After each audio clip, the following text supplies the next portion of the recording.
Hello folks, White Guy here again. Welcome to my home on this very, very cold winter day. There's a blizzard going on behind me right now, but I wanted to get this video out of the way because it's been a crutch.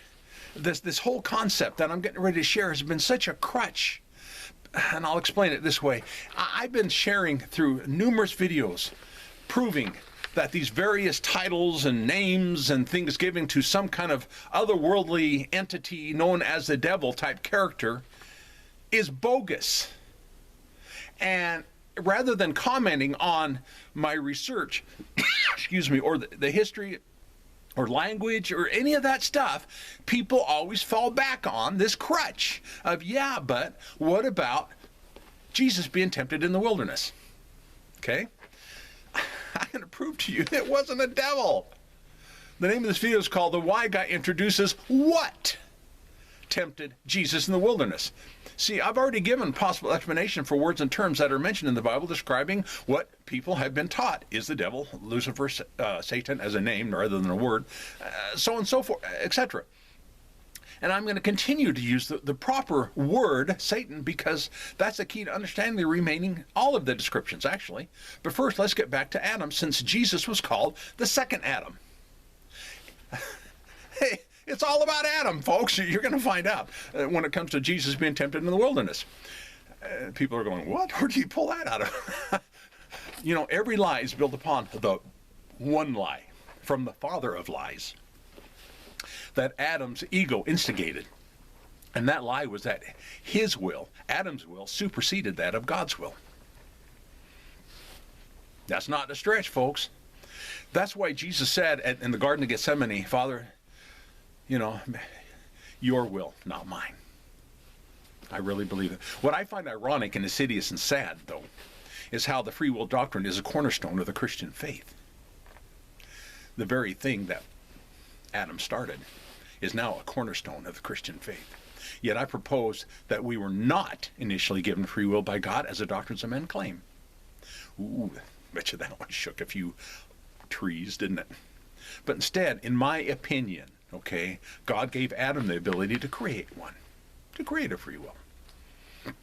So, anyway, let's get back. Some may view this as semantics, but frankly, the end result is the same. All right. Now I want to move on to whatever Jesus was talking to in his wilderness experience, and I think you're going to find this interesting, if anything. It'll entertain you. You may not agree with it, but it'll entertain you anyway. Thus far, I've been offering a different yet a practical way of understanding about who, if anyone, the Bible stories are depicting when mentioning a devil-type character. So who or what was Jesus arguing with in the wilderness? The key to the story is to understand that Jesus experienced all of our temptations, okay? And most importantly, the same kind of temptation that plagued Adam in the Garden of Eden. And you'll see. But unlike Adam, Jesus was totally victorious.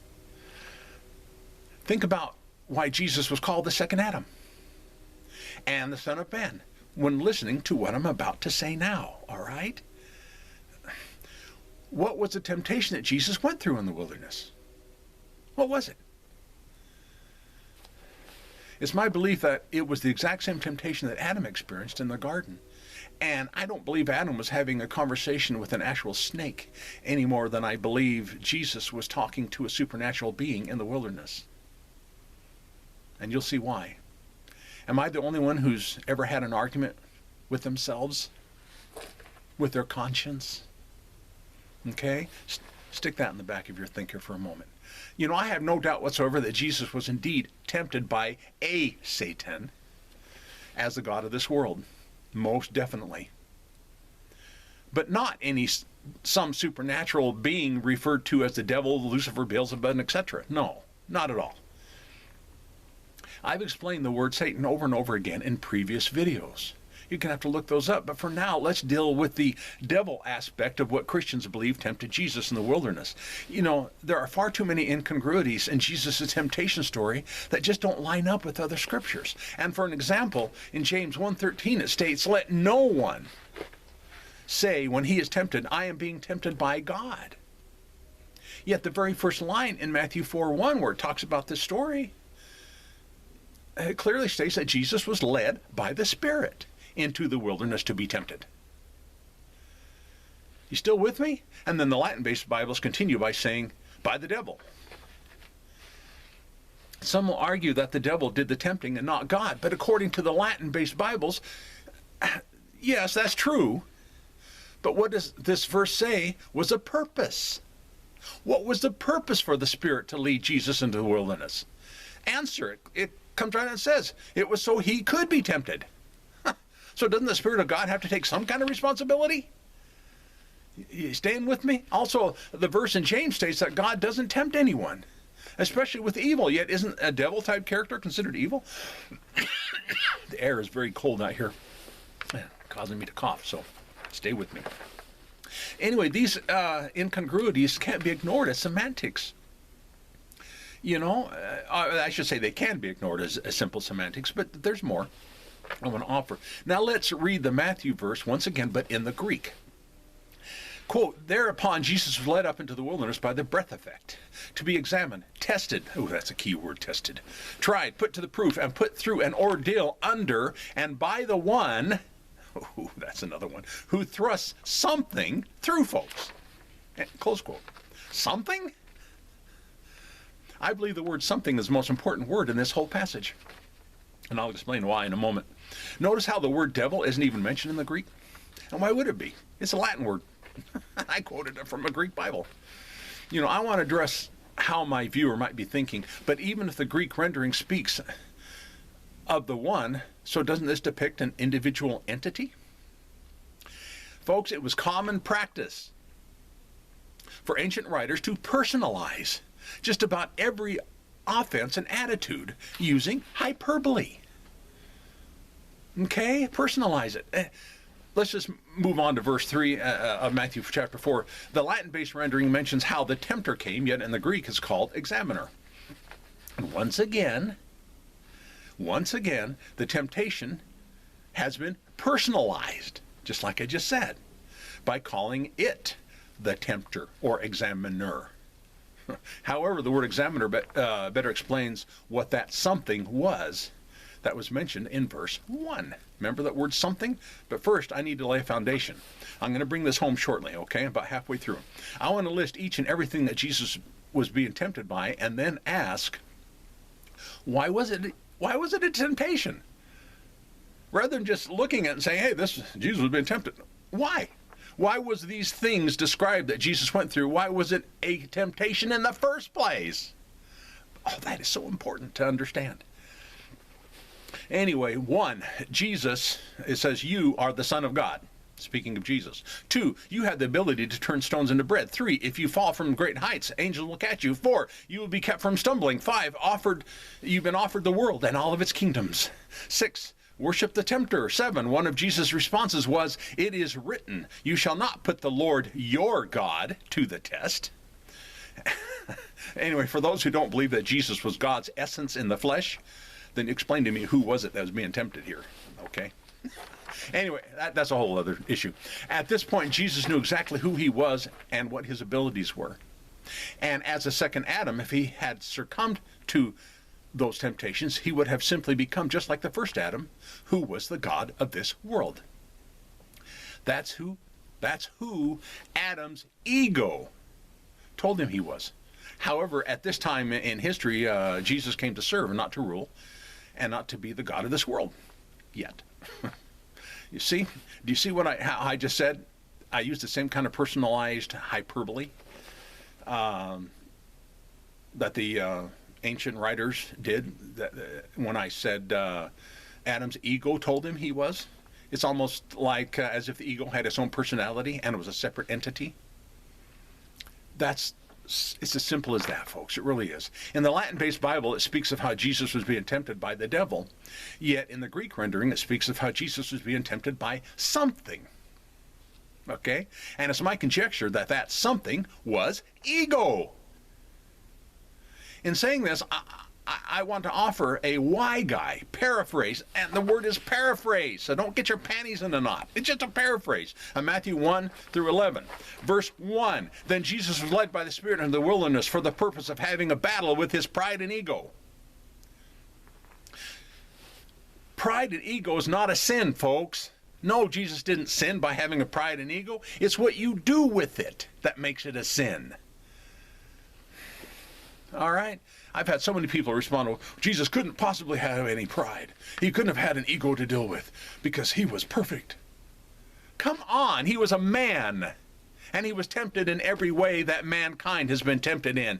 So are you saying Jesus was tempted in every way except with his pride and his ego? In every way of man, and yet the biggest thing that plagues men today is their pride and ego? Really? You want to go there? Anyway, sorry for the rant. Anyway, what was it? Where was I? Okay, that was 1:2. Verse 2, paraphrase. After he had fasted 40 days and 40 nights, he then became hungry. Since he knew who he was, he began to argue with himself by saying, if you are the Son of God, command these stones to become bread. Verse 4, but he answered his ego and said, it is written, man shall not live on bread alone, but on every word that proceeds out of the mouth of God. Verse 5, but then his pride took him into the holy city and had him stand on the pinnacle of the temple. And again, knowing who he was, having the ability to command angels, he said to himself, if you are the Son of God, throw yourself down, for it is written, he will command his angels concerning you, and on their hands they will bear you up, so that you will not strike your foot against a stone. 7, Jesus said to himself and his ego, on the other hand, it is written, you shall not put the Lord your God to the test. 8, yet again his pride took him in his mind to the very high mountain, had showed him all the kingdoms of the world and their glory. Either Jesus had the ability of teleportation, or it went on in his mind. Either a devil kind of character had the ability, like Star Trek, to teleport Jesus and himself as the devil to a high mountain, or this is going on in Jesus' mind, battling with his ego. Okay? Yeah, anyway, where was I? Oh, verse 9. And his ego said to him, all of these things I will give you if you fall down and worship me, as the first Adam did. Verse 10, then Jesus said to his flesh and ego, go, Satan, for it is written, all that is within me shall worship the Lord my God and serve him only. Verse 11, then those thoughts that were adversarial, which is a description of the word Satan, and then those thoughts that were adversarial to God left him, and behold, angels came and began to minister to him. Okay, in closing, as further proof of what I'm saying, the Latin-based Bible has used the phrase, I got a few verses here I want to share, use the phrase the tempter, yet the Greek rendering uses the word examiner. And I wonder why. Not really. In the wilderness, Jesus was simply doing an assessment, folks. That's all he was, as in a self-examination of his motives to make sure they were pure and blameless toward God. And this is the same kind of thing that you and I are instructed to do when Paul wrote in Corinthians 11:28, but a man must examine himself, and in so doing, he is to eat of the bread and drink of the cup. And I know what the context is, so for those who believe in taking communion, they're told to be honest and have a clear conscience. Remember? Concerning your motives, the deep motives for ministry, much like Jesus had to do before he started his ministry. All right? 2 Corinthians 13:5, test yourself to see if you are in the faith. Examine yourselves. Also note the word test. Okay? In my Jonathan Mitchell's Greek New Testament, that refers to Jesus going to the wilderness to be tempted. And that same word, by the way, tempted means to be tested. Just a test. And it's going to come down, and you'll understand here in a moment. 1 Thessalonians 2:4, it's cold out here. But just as we have been approved by God to be entrusted with the gospel, so we speak, not as pleasing men, but God who examines our hearts. Jesus always said, I don't speak the things of myself, but only of God. But as a man, Jesus experienced everything that we do. So it's not a stretch to paraphrase, this passage to say, but just as Jesus was approved by God to be entrusted with the gospel, so he spoke not as pleasing men, but God who examined his heart. This was the test that took place in the wilderness, folks. You don't have to make it out to be a woo-woo. It's very practical. And in closing, in the wilderness, Jesus did precisely what Paul instructed in 1 Thessalonians 5:21. But examine everything carefully. Hold fast to that which is good. Simply, Jesus examined himself, examined his motives carefully before going into the ministry. Okay, notice how every temptation was in context to his flesh. Okay, it was. As in the power to rule, okay, feeding himself, and not worrying about getting a boo-boo if he fell down. It's all about the comforts of the flesh. So in my opinion, if Jesus wouldn't have passed the discomforts of his flesh test, that's what I'm going to call it, the discomfort of his flesh test in the wilderness, then there was no way he would have suffered the lack of comfort to his flesh on the cross. It was just a precursor. I hope all this made sense. Anyway, I'm too cold to continue. I pretty much shared everything I had on my notes, and I hope this made sense for all of you yeah buts and what about Jesus being tempted in the wilderness. I hope this made some sense, or at least planted a seed of reasonable doubt that you might want to reconsider some of this stuff just a little bit, that it's more practical and real and down to earth rather than paganistic way of thinking. Okay. Anyway, look me up on Facebook. I'm too cold. Thanks for viewing.